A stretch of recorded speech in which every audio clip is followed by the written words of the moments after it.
Nous sommes au col de Restefond-la-Bonnette, à peu près à 2440 mètres d'altitude.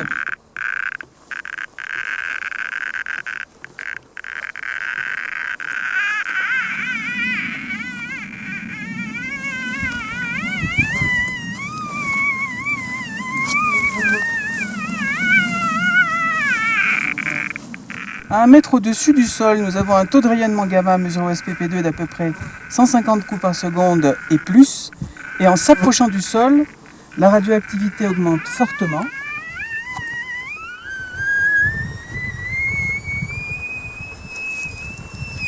On voit bien par cette petite manip que la radioactivité augmente fortement en s'approchant du sol.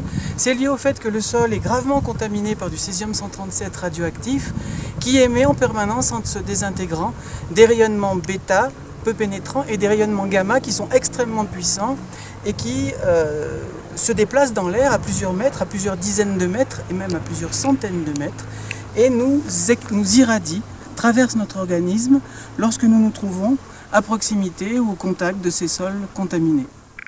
Au bord de la chaussée, ici dans un environnement qui est probablement assez proche du niveau naturel puisque nous sommes sur des cailloux, il y a peu de terre donc un peu moins de risque d'avoir du césium. Le flux de rayonnement gamma est légèrement inférieur ou égal à 50 coups par seconde avec ce SPP2. 150, 200, 250, 300, 400, 500.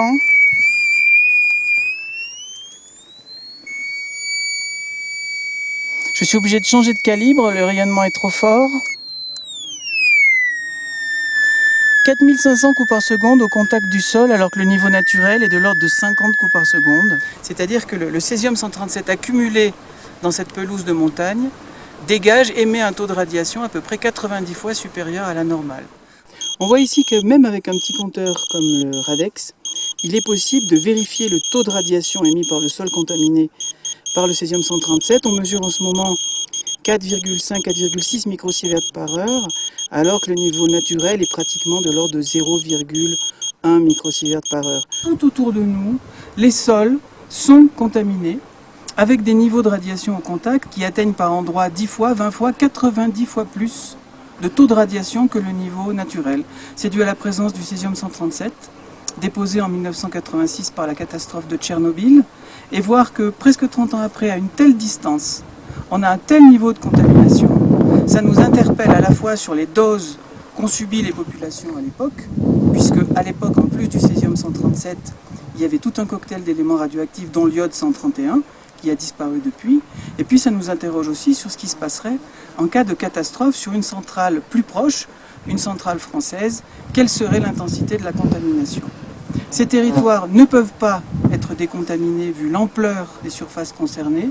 Par contre, ce que la CRIRAD avait demandé il y a maintenant 17 ans au ministère de la Santé, c'est que les zones les plus concentrées en radioactivité, les plus contaminées, soient décapées de façon à abaisser les risques d'exposition de la population sur les points les plus chauds.